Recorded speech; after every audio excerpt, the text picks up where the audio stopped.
अनगिनत लोग हैं, जो कालसर्प योग के बावजूद बहुत अच्छे सफल हुए। अच्छा, जैसे? जैसे सचिन तेंदुलकर हैं, धीरू भाई अच्छा, अंबानी हैं अच्छा, और अब्राहम लिंकन जी हैं। अच्छा।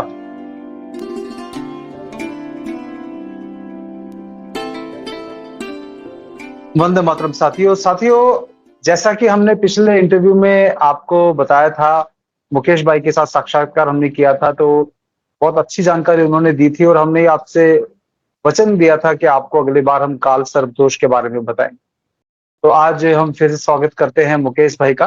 मुकेश भाई, आपका कार्यक्रम में फिर से बहुत-बहुत स्वागत है।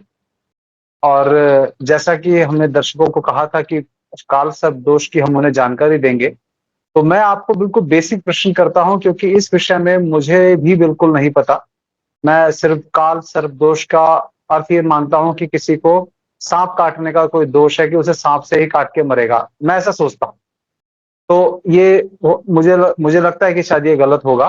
लेकिन अपनी सब लिमिटेड समझ से मैंने इसका अर्थ निकालना चाहा, तो ऐसे ही बहुत लोगों का हाल है। तो मैं चाहूंगा कि आप इसका बेस समझाइए कि और सरल शब्दों में कि एक स्कूल का बच्चा भी समझ पाए कि क्या ये वास्तव में होता है, क्या इसकी भ्रांतियाँ हैं? देखिए वीरेंद्र भाई, कालसर्प दोष कुंडली में तब बनता है जब सभी ग्रह राहु केतु के मध्य हो, क्योंकि ज्योतिष में राहु को सर्प माना गया है। अच्छा। हाँ, और राहु को काल भी माना गया है। हुँ, तो हुँ। अगर सभी ग्रह राहु केतु के मध्य हो तो इसको कालसर्प योग बोलते हैं। ठीक है। ठीक है, लेकिन ये जितना बुरा है नहीं, उससे ज्यादा इसका व्याख्यान किया गया है कि भाई ये योग हो तो व्यक्ति बहुत देरी से कामयाब होता है, हर चीज के लिए उसे ज्यादा संघर्ष करना पड़ता है, हुँ, हुँ। उनके जीवन में अनेकों प्रकार के संकट आते हैं। लेकिन हुँ, सबसे अच्छी बात यह है वीरेंद्र भाई, भगवान ने हमें फ्री विल बना के भेजा है। इंसान को तो फ्री विल बना के भेजा हुँ, है, एक हुँ। इंसान ही ऐसा है जो अपने कर्मों से किसी योग को भी काट हुँ, किसी हुँ। भी दुर्योग को काटने में सक्षम है। हुँ, हुँ। क्योंकि यहाँ तो भगवान खुद पैदा हुए हैं और उन्होंने जी। दिखाया है इंसान से भगवान बनकर। हुँ, पुरुषोत्तम श्री हुँ, हुँ। राम जी ने पुरुष से जो उत्तम पुरुष है वो भगवान की श्रेणी में ही आता है वीरेंद्र। बिल्कुल, बिल्कुल। हाँ जी, तो इस योग को इतना भयावह बना दिया कि भाई इसकी पाठ पूजा पाठ नहीं करवाओगे तो भाई एक्सीडेंट हो जाएगा, इनको जॉब नहीं लगेगी जब तक ये योग नहीं कटेगा। जबकि ये योग राजयोग भी बनाता है। और अच्छा। लगभग लगभग जितने भी पूरे योग हैं वीरेंद्र भाई कुंडलियों में, वो 80 से 90% अपने आप डिस्ट्रॉयड हो जाते हैं, मतलब खत्म होते हैं। बस उनकी जानकारियां नहीं है लोगों के पास, अच्छा। तो ना हुँ, जानकारी के अभाव में वो ठगाई में आते हैं कि भाई योग जैसे छूटा हुआ है, योग नहीं है। डॉक्टर बाईपास करने के लिए बोलते हैं कि भई आपकी कई बार बाईपास नेचुरल भी हो जाता है, लेकिन फिर भी वो ऑपरेशन करके फिर भी बोलते वो हैं कि हमने कर दिया। जानबूझ के कर देते हैं। वो ठीक क्योंकि वैसा ही उनको यहाँ पैसा होता है। कमाना है, पैसा कमाना है। तो राहु केतु क्या है वीरेंद्र भाई, ज्योतिष में राहु को दादा का कारक ग्रह माना है और केतु हुँ, को हुँ। नाना का कारक ग्रह माना है। इसका क्या और अर्थ हुआ? भाई जो रिश्तों में जोड़ा है इनको, कि जैसे अच्छा। केतु नाना की तरफ से, केतु को नाना का ग्रह माना और राहु को दादाजी की तरफ से, तो उनको दादा हुँ। माना गया है घरों में, अच्छा, रिश्तों में, अच्छा, अच्छा। हमारे रिश्तों में। अब ठीक है। आकृति जो है इनकी सर्पाकार है, राहु केतु की आकृति जो वो है सर्पाकार है। इसको ऐसे समझिए कि हम ये डीएनए है, राहु केतु हमारा डीएनए दर्शाता है। हुँ। जिसका क्योंकि एक स्ट्रैंड हमारे मतलब एक स्ट्रैंड पत्नी की तरफ से है, एक पिता की तरफ से है शायद, हाँ, एक नाना पक्ष की तरफ से, एक दादा पक्ष की तरफ से, दादा पक्ष की तरफ से। दादा पक्ष की तरफ से। तो राहु जी, जी। केतु ही हमें संसार में लेके आते हैं। वाह! बहुत बढ़िया। ज्योतिष की दृष्टि से तो लेके आते हैं, अगर वैसे भी देखा जाए तो नाना और दादा मिलके ही हमें लेके आते हैं। हुँ, ये हुँ, दो हुँ। नहीं होते तो फिर मिलाता कौन। ठीक है, तो आप ही कह रहे हैं राहु और केतु के बीच में जब सब ग्रह होते हैं तो काल सर्प दोष कहा जाता है। हाँ, कालसर्प दोष बोला जाता है। तो इसका क्या अर्थ हुआ कि बीच में होने का क्या अर्थ हुआ? क्योंकि ये दोनों पीड़ा देने वाले ग्रह माने गए, इनको पापी ग्रह माना गया है, अच्छा। इनको पापी ग्रह माना गया है। तो जब हुँ, इनके अंदर फँस गए दोनों पक्ष की तरफ से, तो ये किसी ग्रह को जल्दी से काम नहीं करने देते, उनकी स्वतंत्रता खत्म हो जाती है, वो इन्हीं के आधारित चलते हैं फिर। अच्छा, अच्छा, अच्छा, अच्छा। हाँ, वो इन्हीं के आधारित चलते हैं और इनके आकार के सर्पाकार है, तो इसको हम डीएनए में इसलिए मानते हैं क्योंकि आदमी हमारे भी जो स्तंभ है, उनकी आकृति भी सर्पाकार। ठीक है। तो और इससे डरते क्या हैं लोग? क्या मतलब ये आपने अभी एक बात बोली कि इस पे राजयोग भी लिखा है, तो मतलब क्या मतलब हुआ कि ज़्यादातर क्या ये काम आपका काम नहीं बनता, आप असफल रहते, उससे जुड़ा हुआ इस कारण से लोग डरते हैं इससे? यही है, कारण मुख्यतः यही है, क्योंकि लोगों में भ्रामक प्रचार यही है कि जब तक इस हुँ, योग का उपचार नहीं करोगे, हुँ, हुँ, तब हुँ। तक आप कामयाब नहीं हो। तो आप इसका क्या मतलब कि आपके पास कोई उदाहरण है कि राजयोग मतलब ऐसे काल सर्प दोष जिनकी कुंडली में होता है, वो केवल असफल नहीं होते, सफल भी लोग हैं, ऐसे कोई उदाहरण है आपके पास? अनगिनत लोग हैं, जो अ कालसर्प योग के बावजूद बहुत अच्छे सफल हुए। अच्छा, जैसे? जैसे सचिन तेंदुलकर हैं। अच्छा, देखो, ये जब ये राजयोग देता है तो वीरेंद्र भाई ये वो उच्च कोटि का ही राजयोग देता है। धीरू भाई अच्छा, अंबानी है अच्छा, और अब्राहम लिंकन जी हैं। अच्छा। आपने उनकी कुंडली निकाली थी आपने या फिर ये आपको जानकारी कहीं और से मिली आपको ये? देखो, आजकल कुंडलियाँ नेट पे उपलब्ध हो जाती है आराम से वीरेंद्र भाई। कोई भी सर्च हुँ, कर ले इनकी कुंडलियाँ, क्योंकि ये विख्यात आदमी है, इनकी कुंडलियाँ वैसे भी गूगल पर डाउनलोड है। और कौन लोग हैं जिनके नाम आपको याद है? धीरू भाई अंबानी, अच्छा, एक लेखिका हुई है अमृता प्रीतम, अमृता प्रीतम, ठीक है। एक और अच्छे हुए मुसोलिनी, हुँ। उनकी भी कुंडली में कालसर्प योग है। अच्छा, और एक मुरली मनोहर जोशी जी, बीजेपी अच्छा। के अच्छे नेता है, हाँ, हाँ, हाँ, हाँ। उनकी कुंडली में भी कालसर्प योग। अच्छा, अब देखो, कोई ये उस योग को लेकर ऊंचाइयों पे है, बहुत बढ़िया। तो लोग इनसे डराते भी हैं कि मतलब भाई कालसर्प योग वाला ऊंचाइयों पे नहीं जा सकता, जबकि हुँ, हुँ। कालसर्प योग इतना बुरा योग नहीं है। अच्छा, हाँ, जितना इसका भ्रामक प्रचार है, उतना ये बुरा योग है नहीं। और इसी कालसर्प में वीरेंद्र भाई एक अन्य योग बनता है जिसको बोलते हैं कालामृत योग। ये 2 कैटेगरी का है। अच्छा, काल सर्प होता है, काल अमृत योग होता है। हाँ, एक अच्छा। कालसर्प योग होता है, एक कालामृत योग होता है।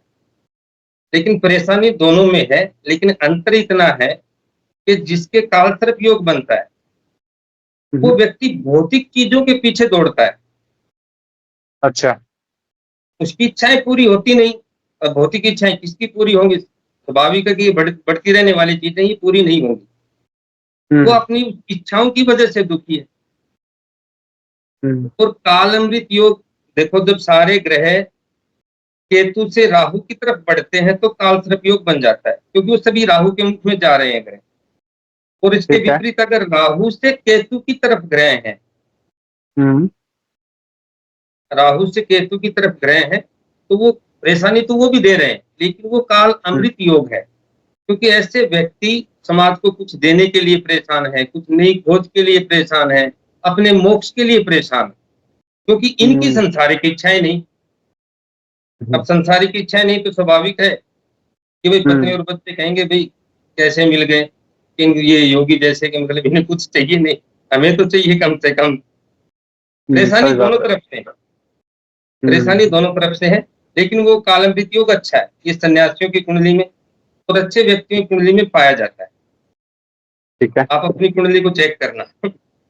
राहु से अच्छा, केतु की तरफ ग्रह है, मैंने आपकी कुंडली देखी, अच्छा, अच्छा, तो अच्छा। राहु से केतु की तरफ है तो व्यक्ति करेगा मोक्ष की तरफ कार्य, कि भाई जैसे तैसे मुझे मोक्ष मिल जाए, मुझे इतना धन का या संसारिक सुखों का मेरे जीवन में इतना महत्व नहीं। हुँ, लेकिन परेशानी ब आती है व्यक्ति को फिर भी, क्योंकि उसको लेकर परेशान है वो। हुँ, और राहु केतु जो है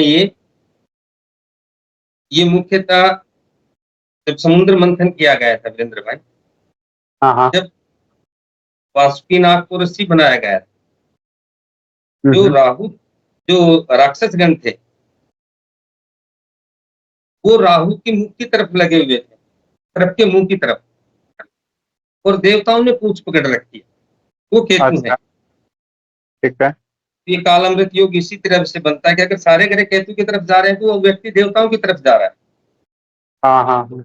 बहुत बढ़िया। अगर सारे ग्रह राहु की तरफ आ रहे हैं, तो वो फिर संसारिक इच्छाओं की तरफ आ रहा है, क्योंकि राहु के गर्दन तो है, लेकिन गर्दन के नीचे का हिस्सा नहीं है। इनको 2 हिस्सों में बाँटा गया है राहु के। हुँ, हुँ, अब हुँ। उसकी भूख इतनी है कि उसको कितना ही खिलाते रहो, उसको पता ही नहीं कि उसका पेट कब भरेगा।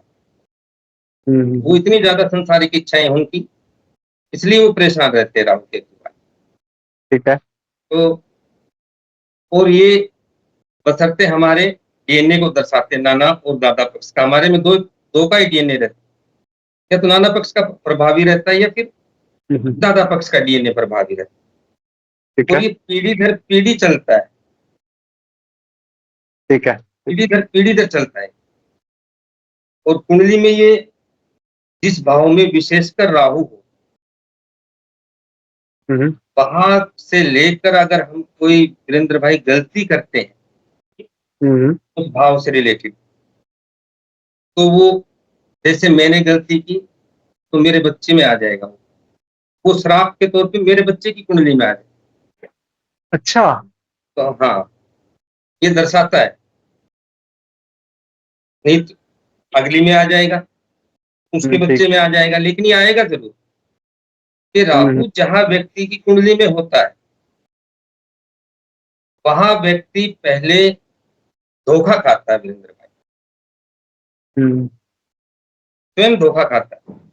जब वो हुँ। 2-3 बार खुद धोखा खा लेता है, तो फिर वो मास्टर हो जाता है उस चीज़ का। फिर वो वहाँ लोगों को धोखा देने लगता है, क्योंकि वो खा चुका है ना, अब उसको वापिस भी तो देना है। लेकिन हुँ, क्या है कि फिर वो, अगर हम किसी को धोखा देंगे,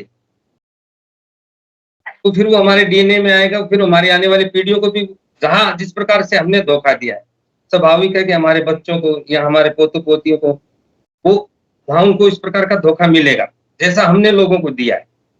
तो ये हमें तो परेशान कम करेगा, लेकिन आने वाली, क्योंकि ये डीएनए में चलता आ रहा होके, ये वहाँ पर जाके दंडित करते हैं।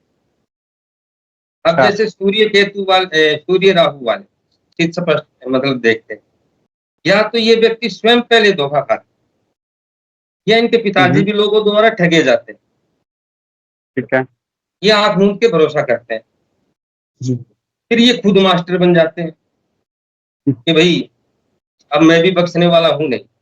फिर उस जगह से ये मात नहीं खाते। लेकिन हुँ, इन्हें करना क्या चाहिए कि ये स्वयं वहाँ सचेत रहें कि मैं हुँ। धोखा ना खाऊँ, और खुद धोखा देने की कोशिश ना करें, अगर वरना फिर धोखा वो खा शीशों पे जाता है। धोखा देना। हाँ, वह बस हुँ, जहाँ राहु है वहाँ खुद सचेत रहें, लोगों से धोखा ना खाएँ वहाँ पे, हुँ, ठीक है। ठीक है? तो जो पहले क्या था वीरेंद्र भाई, कहानियों में दादा-दादी, नाना-नानी हमें त्याग की भावनाओं की बहुत बातें बताते थे, हुँ, हुँ। जो अब है नहीं। तो त्याग की सही भावना बात। मतलब केतु की तरफ चलना। जब व्यक्ति हुँ, त्याग की भावना रहती है, तब उसको कोई योग थोड़ी परेशान करेगा। अब ठीक है। आज की एजुकेशन भी और संसारिक इच्छाएँ जो राहु है, हुँ, ये हुँ। व्यक्ति को परेशानी का कारण है। राहु परेशानी का कारण, क्योंकि व्यक्ति की संसारिक इच्छाएँ बढ़ गई हैं। ठीक है, ठीक व्यक्ति है, चाहता ठीक है कि है। सारे संसार का धन उसके पास हो, त्याग कुछ नहीं करना चाहता आज के युग में। जो मिल जाए वही हुँ, ठीक है, वो उसकी इच्छाएँ बढ़ ठीक है, गई। तो आज के युग में तो ये काम करता है, कालसर्प योग। वैसे ये ठीक है। शास्त्र सम्मत योग भी नहीं है, कई शास्त्रों में इसको लिखा भी नहीं गया है। इस अच्छा, योग का कहीं, हाँ, ज्योतिष शास्त्रों में इसका कहीं उल्लेख नहीं है। तो कहाँ से आया फिर ये? ये नवज्योतिषियों का बनाया हुआ है, और 150 साल पुराना है, लेकिन जिन्होंने भी बनाया है, ये वर्क करता है। खोज नहीं है, लेकिन ये कार्य करता है। तो अच्छा। जैसे वीरेंद्र भाई अब तो आपका मानना है कि जो लोग सफल नहीं हो पा रहे, उनको अपना काल सर्प दोष चेक कराना चाहिए अपनी कुंडली में, ऐसा है क्या?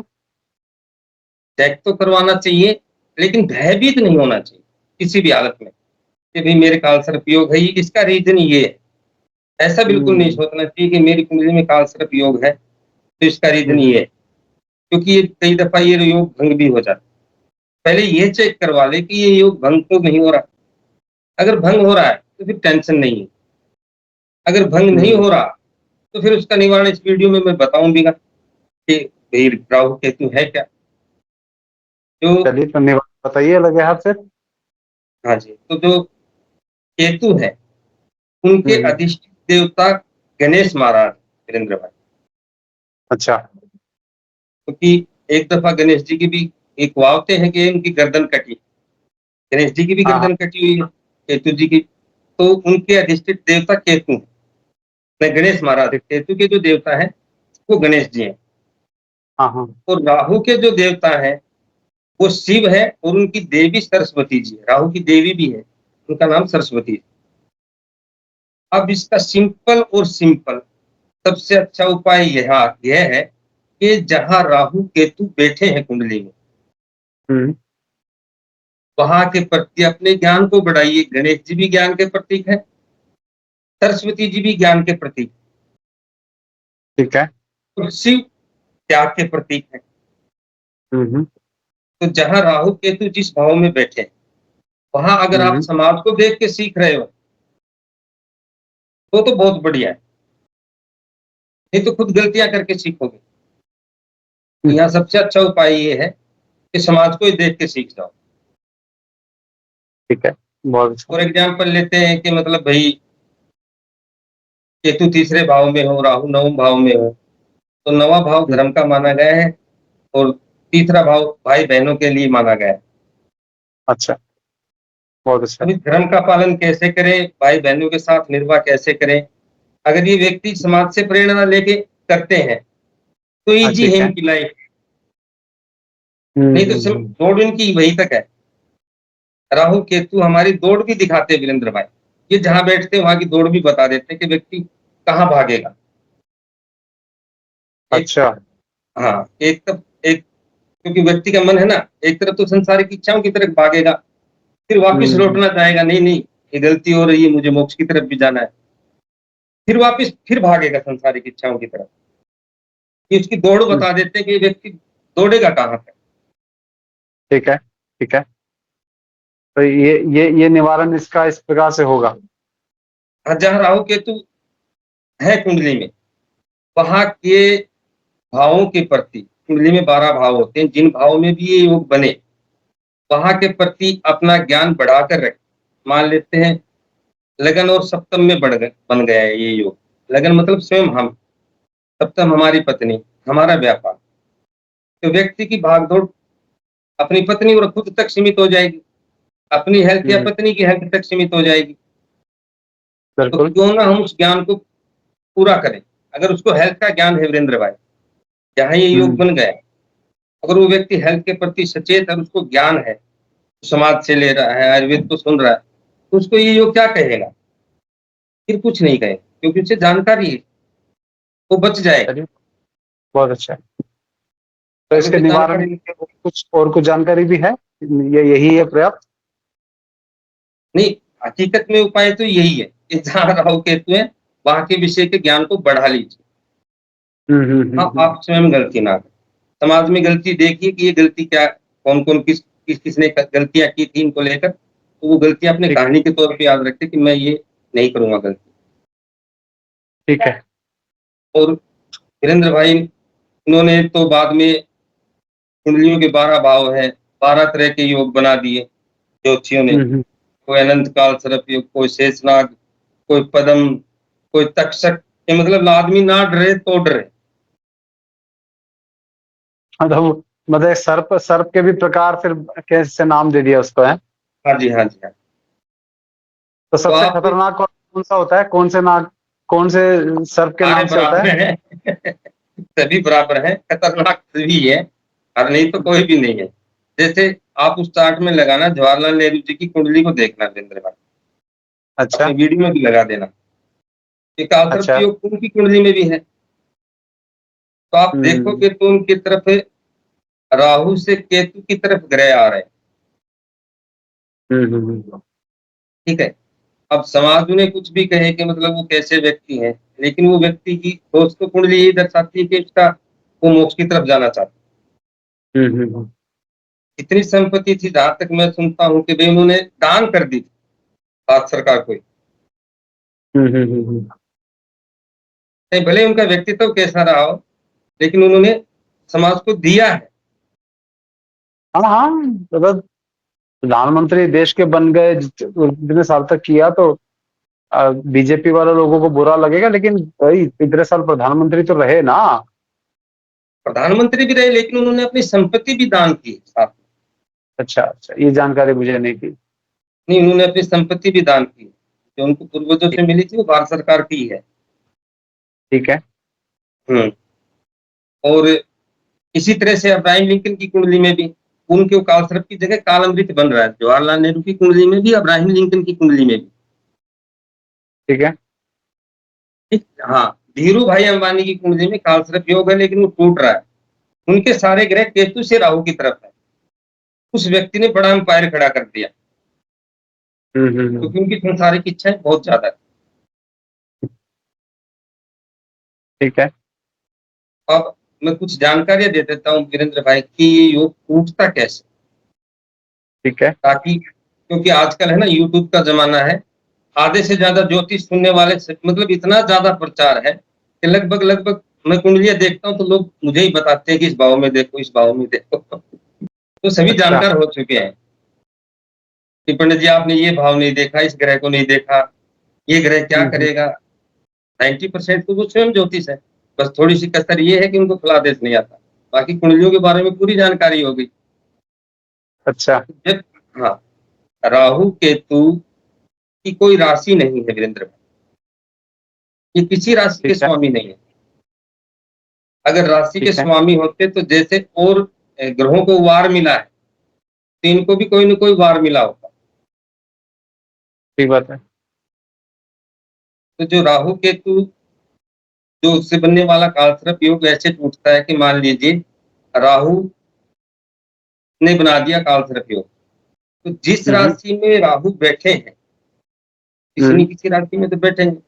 अगर उसके स्वामी जिस राशि में वो बैठे हैं, तो सब राशि के हैं, हुँ, हुँ। तो ये योग टूट जाएगा। अच्छा। इसको ऐसा ही समझिए कि मैं आपके घर आया, लेकिन आप आपके घर पे ही मौजूद हो। तो हुँ, वो हुँ। मैं आपके घर से क्या चीज़ उठा ले जाऊँगा? आप उठाने ही नहीं दोगे। हुँ, हुँ, चलेगी तो हुँ। आपकी। दूसरा, जिस राशि में राहु है, अगर उस राशि का स्वामी कुंडली में उच्च का हो जाए ठीक है। या उच्च के ग्रह के साथ बैठ जाए, तो भी ये योग भंग हो जाएगा। अच्छा। तीसरा ये है कि राहु, केतु जिस राशि में है, एक ग्रह केतु किसी राशि में मिलेगा, राहु किसी राशि में मिलेगा। अगर वो जिन राशियों में है, उनके स्वामी कुंडली में कहीं इकट्ठे बैठ जाएँ, हुँ, हुँ। तो भी ये योग भंग हो जाए। अच्छा, बहुत सुंदर। फिर अगर राहु जिस राशि में है, उसके स्वामी, हुँ, राहु जिस राशि में उसके स्वामी राहु से केंद्र में हो, हुँ। केंद्र 1, 4, 7 और 10 भाव को केंद्र भाव बोलते हैं।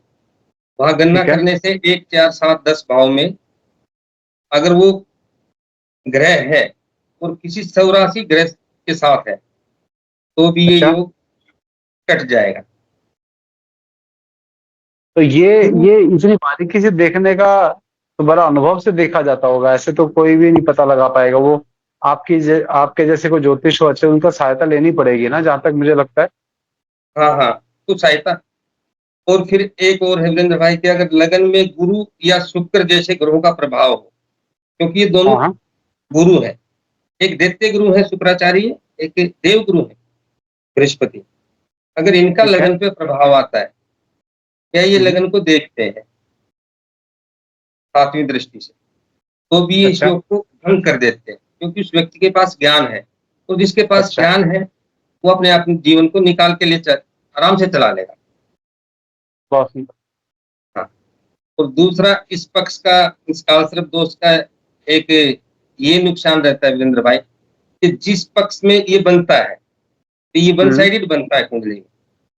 तो जिस अच्छा। साइड ग्रह नहीं होते, हुँ, जिस साइड ग्रह नहीं होते, वहाँ हाँ, के बारे में व्यक्ति ध्यान नहीं देता अपने जीवन में।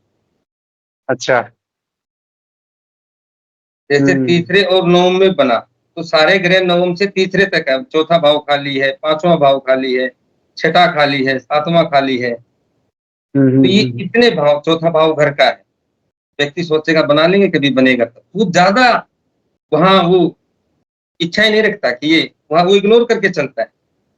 हुँ, हुँ, पंचम हुँ, भाव बच्चों का है, जैसे तैसे पढ़ लेंगे, वो ज्यादा वो उसकी वहाँ रुचि नहीं है कि मतलब कि भाई इनको आईएएस ही बनाना है, हुँ, सही बात, क्योंकि उस भाव को इग्नोर करके चलता है। ठीक और है। जबकि इसका उपाय ये है कि उनको इग्नोर करके ना चले, उस पक्ष को थोड़ा हुँ, ध्यान रखें। समझ गया, ठीक है। एक, हाँ जी, एक ये ज़रूरी है। और इनसे भी, कालसर्प योग से भी बुरा योग होता है जब कुंडली में राहु केतु के वन साइडेड ग्रह हों और एक ग्रह गलती से बाहर हो जाए। अच्छा, इसका क्या मतलब हुआ? हम इसको बोलेंगे फिर सर्प दोष। अच्छा, ठीक है। सर्प दोष बोलेंगे इसको। जैसे हुँ, हुँ, सारे ग्रह राहु केतु के मध्य हैं, लेकिन कोई गलती से एक ग्रह राहु केतु से बाहर है, ठीक है। तो आपका कार्मिक बंधन दर्शाता है वीरेंद्र। क्या बंधन बताता है? कार्मिक बंधन, कि ये काम तो करना ही पड़ेगा। कार्मिक बंधन, ठीक है। उस भाव के लिए जैसे एक एग्जाम्पल ले लेते हैं कि चंद्रमा बाहर है, हुँ, तो चंद्रमा बाहर है तो वो एक ग्रह पीड़ा पाएगा, क्योंकि ना तो वो देवताओं के पक्ष में रहा, ना दैत्यों के पक्ष में रहा। तो ग्रह अकेला पड़ गया, कहने की बात ये है। हुँ, जैसे हुँ, हुँ, चंद्रमा माता के कारक हैं, भूमि भवन के कारक हैं, अगर वो ग्रह अकेला बाहर आ गया, तो व्यक्ति की माता के जीवन, जैसे उनका स्वास्थ्य खराब रहना, माता का, हुँ, व्यक्ति की धुरी ठीक है। माता की तरफ से के ऊपर ही घूमेगी, क्योंकि उनके जीवन हुँ, को बचाना है, उनके स्वास्थ्य का ध्यान रखना है, हुँ, सही बात है। अपने घर घर के लिए कार्य करना है। और वो कुंडली में जिस भाव का स्वामी बनता है, उस भाव के प्रति भी व्यक्ति को बहुत कार्य बहुत करना। सुंदर, बहुत बढ़िया। तो तो इतना, इसके निवारण पे बात हुई। आपने मुझे एक सूची भेजी थी, उसमें एक कुछ आपने सूची बनाई हुई थी कि अ, उसके उसके बारे में थोड़ा बताइए? तो ये था कि मतलब भी राहु केतु का उपाय के लिए बताया गया था वहाँ पे। ठीक है। तो इसके मुख्य अब उपाय तो ये है कि वीरेंद्र भाई, कि जिन जिन भाव में है वहां के प्रति विद्या अध्ययन करो, उन भाव के प्रति ठीक कहीं से जानकारी मिलो लो, ताकि अच्छा, हम ठीक है। गलतियां ना करें। नहीं, ठीक है। क्योंकि नहीं तो ये फिर ये भाव को खराब तो करते ही है राहु केतु। दूसरा, नाग पंचमी का व्रत करें। हुँ, हुँ, हुँ, ठीक है। रुद्राभिषेक कराते रहे शिव मंदिर में, क्योंकि मुख्य उपाय तो शिव जी के पास, उन्हीं के गले में ये नाग देवता है। हुँ, हुँ, हुँ, ठीक है। ठीक है जी। और राहु के मंत्रों का जाप व्यक्ति स्वयं करे। अच्छा, राहु के वो क्या व्यक्ति, मंत्र है? ओम राम राहवे नमः, ओम राम राहवे नमः, या फिर ओम भ्राम भ्रीम ब्रोम से राहवे नमः। इनका व्यक्ति स्वयं जाप करे 70,000 बार, तो ये थोड़ा योग कमजोर पड़ जाता है। वैसे मैं इस योग को इतना मानता नहीं, लेकिन लोग उपाय के बगैर भी नहीं मानते, हुँ, हुँ, हुँ, तो ये स्वयं जाप करें। और फिर हवन के लिए किसी ब्राह्मण को बुला लें, और उसी मंत्र की आहुतियां देकर उनको दान दक्षिणा दे दें। अच्छा, ये उपाय भी है, ठीक है। हाँ, हाँ। नहीं तो अगर स्वयं करेंगे, ब्राह्मणों से करवाएंगे, तो एक मंत्र 1 रुपए का पड़ता है वीरेंद्र, सीधी बात। ठीक है, ये ये ठीक है। फिक्स फीस है। ये ठीक बात है, ठीक बात है। हाँ, और आप किसी भी कर्मकांडी पर, है, सही बात है। उसके प्रति क्या है कि वीरेंद्र भाई जैसे मैं आपके घर आया, मैंने कर्म कांड किया आपके घर, या आपके लिए किसी मंत्र का जाप किया। आप तो निश्चिंत हो मुझे फीस देकर, लेकिन मैं हुँ, आपके घर के आने के बाद भी आपके नाम की माला फेरता रहूँगा, हुँ, हुँ, कि भाई उनका काम बन जाए। हुँ, नहीं तो ये कहेंगे कि आप अधूरा काम करके गए। उसकी टेंशन रहती है, फीस तो ले लेता है, लेकिन उसको तनाव हुँ, भी रहता है कि मेरे यजमान का कार्य बनना चाहिए। वो एक और आपके लिए काम करती है, मैं समझ इसीलिए गया, बुलाते रहना चाहिए, क्योंकि मैं समझ गया, 8 आदमी मिल के आपकी तरफ हो रहा है, वो भई ये काम बने, बने, तो वो और अट्रैक्शन होता है वो, आपके लिए कोई दुआ कर रहा है। सही बात है। ये तो बहुत तो अच्छा है। ये तो ये अब मुझे लगता है कि लगभग काल सर्प दोष के विषय में जो मौलिक सारी जानकारी आपने दे दी हैं, तो जैसा हमने निश्चय किया था कि हम इसको ज़्यादा लंबा नहीं करेंगे और बाकी कोई जानकारी होगी तो मैं चाहूँगा कि लोग आपसे संपर्क करें। आपका नंबर मैं नीचे दे ही देता ही हूँ और जिन भी साथियों को काल सर्प दोष के विषय में, अपने व्यक्तिगत कुंडली के विषय में जानकारी लेनी हो, वो अवश्य इनसे संपर्क करें। तो मुकेश भाई कुछ और इसमें आप जोड़ना चाहेंगे या फिर हम अगली बार किस विषय पे आप चाहेंगे कि वीडियो हम बनाएँ? ये बताना चाहेंगे आप? यही विषय लोगों को वीरेंद्र भाई बहुत पसंद आएगा, और ये विषय अभी पूरा नहीं हुआ है। ये अच्छा नहीं विषय भी हुआ है? पूरा नहीं हुआ, विषय भी पूरा नहीं अच्छा, हुआ। हाँ जी। तो इसका ठीक है। पार्ट 2 बनाएँगे कि भई ये अ, कहाँ-कहाँ बैठकर व्यक्ति के व्यक्तित्व में कैसा-कैसा असर देते हैं। जो अपनी रिकॉर्डिंग में हुई थी ना वो, कि ये यहाँ ये मैंने आपको भेजा था, कि राहु ठीक लगन है, में बैठकर ऐसा फल, वो किस ग्रह के साथ कैसा फल देते हैं। ठीक है, और फिर इसमें एक आपके पास मैंने उपाय के लिए भी भेजा है कि भई मेष राशि वालों के लिए, अगर ये काल सर्प योग मेष राशि में बनता है, जैसे मेष में राहु है, तो भई वो हुँ, हुँ। रामेश्वरम जाएँ, तो पूरी लिस्ट हुँ, बना हुँ। के भेजी है। वो लिस्ट आप इस हाँ, वीडियो में लगा दीजिएगा, तो पार्ट 2 ताकि में हम चाहेंगे कि पार्ट 2 में आप बताएँगे वो सब, हाँ? बेहतर रहेगा ऐसा मुझे लग रहा है। हाँ जी, वो ठीक रहेगा। क्योंकि चलिए, इसको बहुत लेकर अच्छा। है ना, वीरेंद्र भाई सच्चाई ये है, कि इन राहु केतु को लेकर लोगों को बहुत डरा रखा है। 3 ही ग्रह जिनसे लोग डरते हैं, राहु, जी, केतु, जी। शनि। हुँ, हुँ। जैसे आप देखते हैं कि मतलब भई कुरुम अवतार पे मंदराचल पर्वत को रख के उनको मथा गया था। कुरुम मतलब वो शनि के अवतार, मंदार पर्वत पर, हुँ, हुँ, फिर हुँ। समुद्र मंथन हुआ था। कुरुम अवतार यानी हमारे कर्मों का आधार, मंदार पर्वत, मेरुदंड, जो सर से लेकर और नीचे तक जुड़ी हुई है। हुँ, हुँ। भवसागर, ये मस्तिष्क, वीरेंद्र भाई इसको मथा जा रहा है। अगर यहाँ राक्षसों का पलड़ा भारी है तो पता चलेगा कि विष निकल रहा है। अगर हुँ। देवताओं का पक्ष भारी है तो पता चलता है कि भई अमृत निकल रहा है। ठीक है, तो ये जानकारी हम अगले वीडियो में आप कह के देंगे साहब। हाँ जी, ताकि लोग चलिए, इससे भयभीत ना हों। ठीक है ज़रूर। तो हम इसको अगले पार्ट में इसका बचा हुआ जो भी जानकारी है वो हम कंटिन्यू करेंगे। तो हाँ जी, आज के इस बढ़िया जानकारी के लिए आपका बहुत-बहुत धन्यवाद। ठीक है। ठीक है मुकेश भाई, नमस्ते, आने हुँ, के लिए धन्यवाद।